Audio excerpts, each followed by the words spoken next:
Olá, está começando o Ecosenado. Seja muito bem-vindo. Veja nesta edição.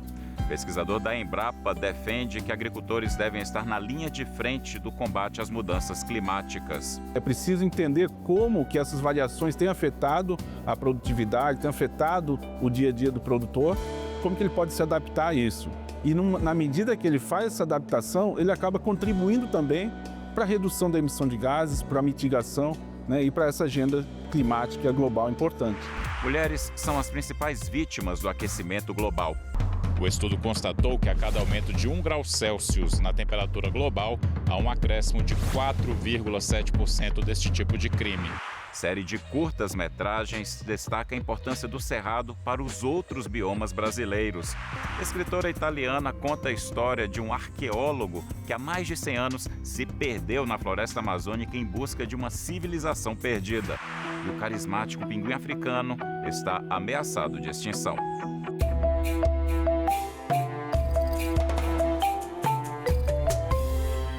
O combate às mudanças climáticas deve ser um esforço coletivo, envolver diversos agentes, em especial os agricultores. Eles também são vítimas do aquecimento global e devem estar na linha de frente da proteção ao meio ambiente. É o que defende Daniel Trento. Ele é assessor da Diretoria de Inovação e Negócios da Embrapa e deu uma entrevista especial para a nossa equipe de reportagem. Confira. Daniel, a agricultura é de fato a grande vilã das mudanças climáticas? Ou é possível ter uma agricultura que não prejudique o meio ambiente? Todos os setores são contribuintes. Qualquer atividade econômica acaba contribuindo para a emissão de gases, principalmente o consumo de combustíveis fósseis. A agricultura no Brasil, é uma atividade importante, 25% do PIB aproximadamente, então ela também tem sua contribuição. Agora, a questão ambiental e a questão de agricultura é algo que a gente precisa desmistificar um pouco, porque o produtor rural, ele é vítima também das mudanças climáticas, ou seja, é a atividade econômica que mais sofre com os impactos disso, na medida que ele está suscetível às variações de chuva, geadas, ventos, enfim, tudo isso afeta a sua atividade. O produtor rural, ele tem uma responsabilidade muito grande na gestão dos recursos naturais, não só pela contribuição para a redução das emissões, mas também para a sua própria produtividade, Então, assim, o Brasil, nos últimos anos, principalmente na Conferência do Clima de Glasgow, que houve uma percepção e um entendimento que a agricultura, a agropecuária, ela é parte da solução também. É a partir dessas atividades que a gente consegue também capturar carbono, não só reduzir a emissão, mas também capturar o carbono no seu ciclo produtivo. Então você dizia que os agricultores também são vítimas? Sim, entre as atividades econômicas, assim, diferente de uma indústria, por exemplo, a agricultura, ela depende do clima, É um dos insumos principais, seja os recursos hídricos, sol, enfim, tem várias escolas que estudam clima, solo, para poder gerar uma produção, alimentos e alimentar o mundo. O Brasil conseguiu fazer essa transformação na sua agropecuária da década de 70 para cá, sendo um país que era essencialmente importador de alimentos, passou a ser um dos grandes exportadores, líder em várias cadeias agropecuárias, com base em pesquisa de adaptação de cultivos que eram de clima temperado, países europeus, trouxe para os trópicos, e adaptou o solo, adaptou cultivares, adaptou sistemas de produção, e isso tudo com base em ciência, Produção, os produtores obviamente, mas com muita pesquisa fazendo isso. E a questão climática, a questão ambiental, traz esse desafio também. É preciso entender como que essas variações têm afetado a produtividade, têm afetado o dia a dia do produtor, como que ele pode se adaptar a isso.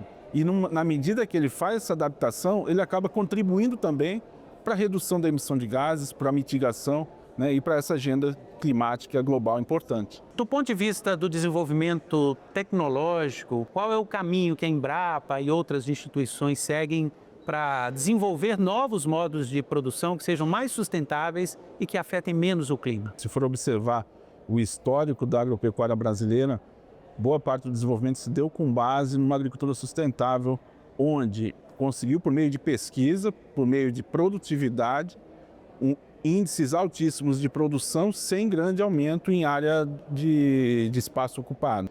Hoje a gente entende cenários mais complexos, né? A questão climática, sem dúvida, é um deles.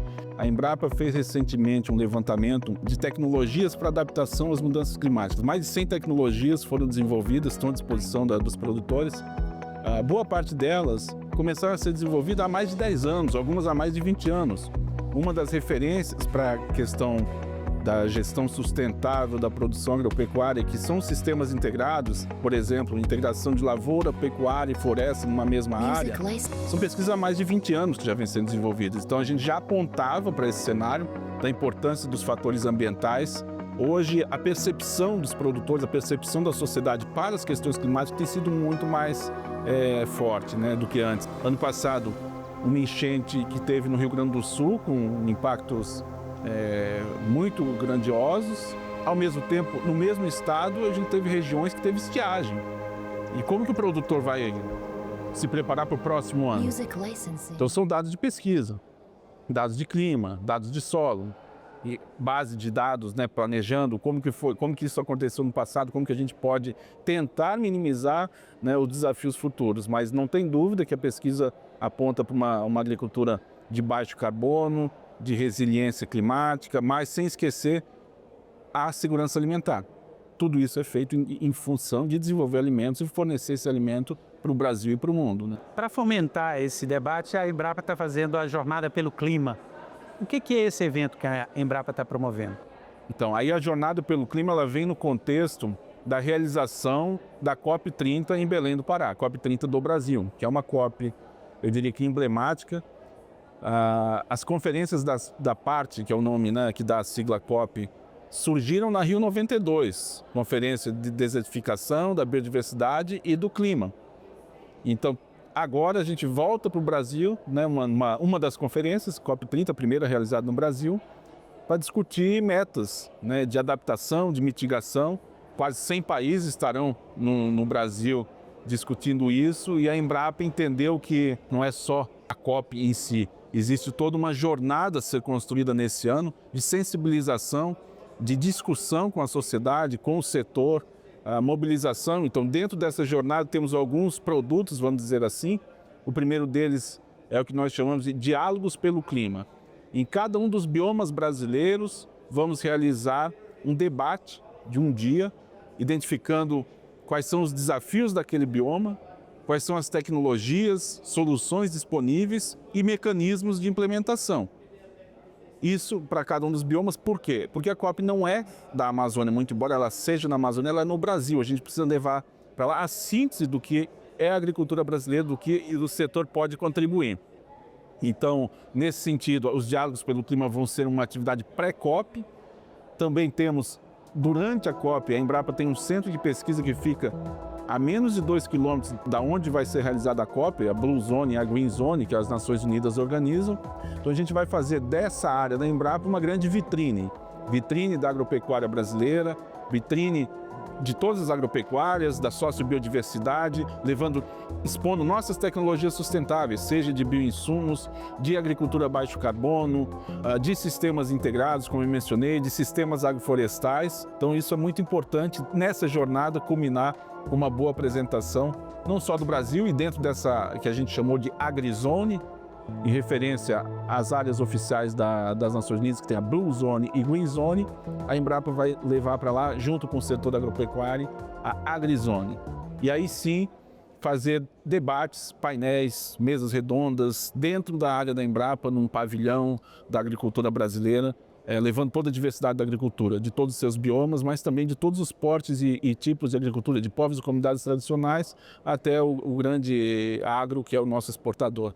O objetivo seria, então, influenciar também aqueles países que vão estar aqui na COP e divulgar essas tecnologias brasileiras? Sem dúvida. A discussão é sobre clima, sobre adaptação ao clima. A contribuição que a agricultura pode dar vem por meio de tecnologias.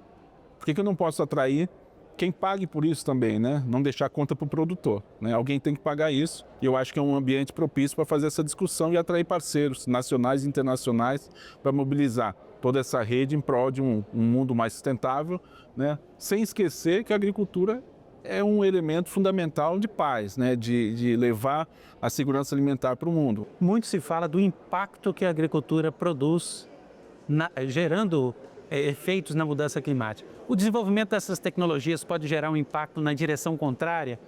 Quer dizer, quanto mais tecnológica for a agricultura, mais nós podemos sentir os efeitos da redução de emissões e até ajudar a atingir essas metas que os países buscam hoje? Sim, todos os setores têm sua contribuição. A agricultura não é a maior contribuinte, tem energia, tem outros setores que contribuem mais, mas ela é parte da solução. Sem tratar as questões da agricultura, a gente não vai conseguir atingir as metas. E para o Brasil é fundamental, porque a sustentabilidade na agropecuária é também um fator de competitividade para o nosso setor. Então, é fundamental esse tripé, né, de sustentabilidade, desenvolvimento do setor, obviamente, mas mantendo competitividade, garantindo segurança alimentar. Você sabia que as mulheres estão entre as principais vítimas do aquecimento global? Veja no quadro Mudanças Climáticas. As mudanças climáticas podem estar impulsionando a gravidade e o aumento da violência contra a mulher. Segundo o relatório da iniciativa Spotlight das Nações Unidas, as mudanças no clima podem estar relacionadas com 1 a cada 10 casos de violência entre parceiros até o final do século. O estudo constatou que a cada aumento de 1 grau Celsius na temperatura global, há um acréscimo de 4,7% deste tipo de crime. Se a temperatura chegar a um aquecimento de 2 graus Celsius, a estimativa é de que 40 milhões de mulheres e meninas adicionais passem a ser vítimas desse tipo de violência a cada ano até 2090. Os eventos climáticos, como secas, inundações e tempestades, ocasionam deslocamento, insegurança e pobreza, além de um colapso institucional mais amplo. O documento ainda cita um estudo que mostrou um aumento de 28% dos feminicídios durante ondas de calor. Além disso, cita o tráfico de pessoas, exploração sexual e abusos após deslocamentos devido a desastres ambientais e eventos climáticos. Outro problema que pode causar o agravamento na violência é a interrupção de serviços públicos devido a condições ambientais, como serviços sociais, de saúde, de infraestrutura e transporte, interrompendo não apenas a prevenção da violência, como também o acesso à comunicação e linhas de apoio para a busca de ajuda. A série de curtas-metragens Cerrado, Coração do Brasil teve estreia especialíssima no Cine Brasília no mês de junho. O Ecosenado acompanhou a estreia e traz para você os detalhes desse casamento entre cinema e o bioma que bombeia água para todo o país. Eu vou andando contramão, mereço perdão, Jesus vai me perdoar, vou seguindo o meu caminho, como Deus determinar. Os cartazes anunciavam o lançamento. Começo de noite, os convidados pouco a pouco iam chegando. Alguns desinibidos, outros arredios. Pela primeira vez, iam viver a experiência do cinema.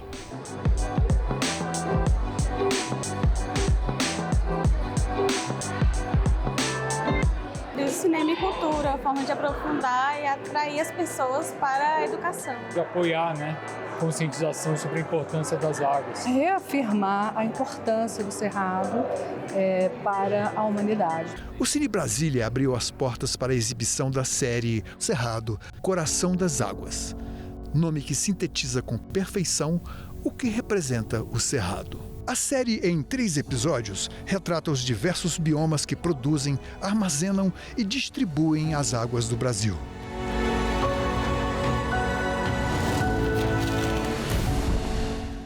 O Cerrado é o coração que pulsa. Durante 4 anos, a equipe percorreu veredas e sendas, registrou a fragilidade de relíquias que ainda resistem sitiadas pelos grandes projetos e colheu testemunhos preciosos de quem não se dá por vencido. Que ninguém via essas pedras. A perca maior é onde está o Cerrado sendo retirado. Uma noite memorável. Estamos aqui no Cine Brasília, onde o Ecosenado veio acompanhar o lançamento de 3 documentários sobre o Cerrado brasileiro. E de quebra, vimos um espetáculo maravilhoso do Bumba Meu Boi de Seu Teodoro. Há mais de 60 anos, o Bumba Meu Boi de Seu Teodoro veio do Maranhão e fincou raízes no coração do Cerrado, nas cercanias da nova capital do país, e virou patrimônio cultural. O espetáculo combina música, dança e teatro, marcando forte presença, sobretudo nas festas juninas. Um legado da memória de um povo apegado às suas tradições, às cores e aos elementos da natureza em sua volta. A tradição da cultura popular, ela faz parte, né, do viver coletivo. Nos chama a abraçar esse momento, né, que a cada ano que passa ele se torna trágico. Se a gente não tem uma consciência de que nós só sobrevivemos com a água.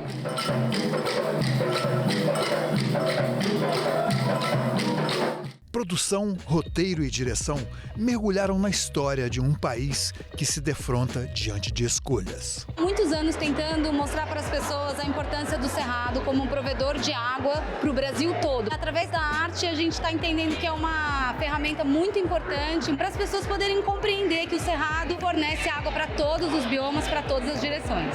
A gente trabalhou com mais de 40 horas de gravação, de entrevistas, dos mais diversos lugares, entrevistas feitas nos rios, entrevistas feitas nas nascentes, entrevistas feitas nas margens dos lugares onde a natureza foi devastada e que a gente pôde registrar nesse trabalho. Então é Cerrado Amazônia, Cerrado Caatinga e Cerrado Pantanal, para mostrar realmente que está tudo interligado, que não adianta a gente preservar a Amazônia lá em cima e deixar o Cerrado de lado e deixar o Pantanal de lado. Cerrado, Coração das Águas, promete ainda um quarto segmento. Mais um grito de alerta, um chamado à consciência de todos nós. Eu acho mais fácil eu ficar aqui, brigar e sobreviver aqui. Ou nós vamos morrer na bala ou vamos morrer de sede.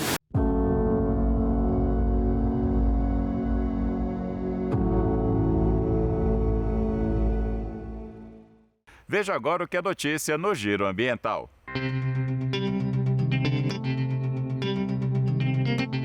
Londres recebeu o primeiro diálogo do Balanço Ético Global, um chamado mundial à ação climática rumo à COP30. Os participantes discutiram o imperativo ético de combater as mudanças climáticas e como ele pode refletir nas negociações durante a COP. Este foi o primeiro de 6 encontros regionais que devem ocorrer até outubro. O objetivo é abarcar diferentes identidades, geografias, setores e visões de mundo. O personagem folclórico brasileiro Curupira foi escolhido para compor a identidade visual da COP30, a ser realizada no Brasil em novembro. Com cabelos de fogo, pés virados para trás e corpo de menino, o personagem é conhecido por ser o protetor das florestas e dos animais. O governo federal instituiu o Programa Nacional de Redução de Agrotóxicos. A medida cria mecanismos para reduzir progressivamente o uso de agrotóxicos e fomenta a produção sustentável com apoio técnico e financeiro. O livro Cidades Invisíveis, de Marguerita de Tomás, narra a história de Percy Fawcett, um pesquisador e arqueólogo britânico que há mais de 100 anos desceu pelo rio Xingu, dentro da floresta amazônica. Ela acredita que ele deixou um legado ao adentrar a floresta, até então bastante isolada, e também conviver com os povos originários. O livro Cidades Invisíveis conta a história do explorador inglês Percy Fawcett, que há 100 anos desapareceu em uma expedição na selva brasileira em busca de uma civilização perdida. A obra foi escrita pela jornalista e pesquisadora italiana Margherita De Thomas, que revela o que a motivou a mergulhar nesse mistério. Aquilo que me motivou foi que conheci na minha cidade, na Itália, o sobrinho neto do famoso explorador britânico. O nome dele era Timothy Patterson e ele já era membro da Royal Geographic como tio-avô. Já ele havia feito várias expedições no Brasil para tentar de resolver o caso. Agora, esse ano são 100 anos que ele desapareceu. Um caso irresolto, um caso misterioso, um dos enigmas mais interessantes da América do Sul e da pesquisa arqueológica moderna. Mais que histórias, a escrita promove a preservação da memória dos territórios, seja em forma de narrativa ou ensaio, como destaca a autora. Isso aqui é muito importante para a preservação dos territórios, porque se você conhece o seu passado, você pode ter uma visão também pelo presente mais clara e também pelo futuro. O lançamento da versão em português aconteceu no Senado Federal, por iniciativa do senador Wellington Fagundes, do Partido Liberal de Mato Grosso. Esse livro, ele além de historiar aqui toda a vida do Coronel Fawcett, também mostra muito do que é a história do Mato Grosso, principalmente a nossa pré-história. Então isso aqui é fundamental para quem quer se atualizar dentro do que foi todo esse contexto do mundo. A Amazônia carrega memórias, isso é verdade, porque as últimas evidências e descobertas científicas, também no campo da arqueologia, em alguma maneira responde à pergunta: o Fawcett estava certo de procurar por aí a sua cidade perdida ou as cidades perdidas? São elementos, evidências de um passado muito antigo. Agora tem várias descobertas que são evidências. Na zona do Acre encontraram os geoglifos. Tem a ver muito com a civilização incaica. Cidades Invisíveis é mais do que um livro sobre o explorador. É um convite a mergulhar na história, na memória e nas riquezas de um Brasil muitas vezes invisível, mas que agora ganha voz, registro e preservação.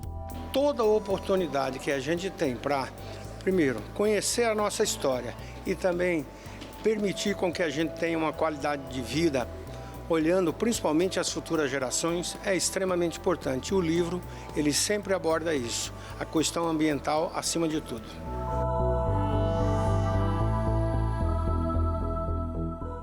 O mecanismo RED+, nasceu de uma parceria entre pesquisadores brasileiros e americanos e entrou em vigor por decisão da Organização das Nações Unidas a partir de um longo debate em sucessivas conferências sobre as mudanças do clima. A sigla quer dizer Redução das Emissões por Desmatamento e Degradação Ambiental. O objetivo é remunerar as nações em desenvolvimento que mantêm suas florestas de pé. As florestas tropicais são responsáveis por capturar 1/4 de todo o carbono do planeta. Os projetos RED+, podem ser apresentados por países, estados ou municípios. Cada tonelada de emissão de dióxido de carbono que for reduzida ou evitada rende 1 crédito. Esses créditos são vendidos a quem precisa reduzir o impacto de suas emissões de gases do efeito estufa e as receitas investidas na manutenção de florestas e no manejo sustentável de seus recursos. Com seu carisma e curiosidade natural, o pinguim africano conquista o público facilmente. Mas, de acordo com a União Internacional para a Conservação da Natureza, a espécie está ameaçada de extinção.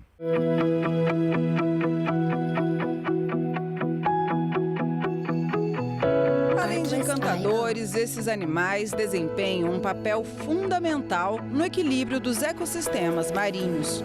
São importantes predadores na cadeia alimentar e ajudam a manter o controle populacional de diversas espécies de peixes e crustáceos, contribuindo para a saúde dos oceanos e das regiões costeiras onde vivem. Entre todas as espécies de pinguins do mundo, os africanos são os únicos que vivem naturalmente na costa da África. Proteger esses animais é proteger também um pedaço único da biodiversidade do planeta, especificamente a costa sudoeste do continente, como a África do Sul e a Namíbia. Ficamos por aqui. Você pode rever esta edição na nossa página na internet, senado.leg.br/TV ou no canal da TV Senado no YouTube. Muito obrigado pela companhia. A gente se vê na próxima edição do Eco Senado. Tchau.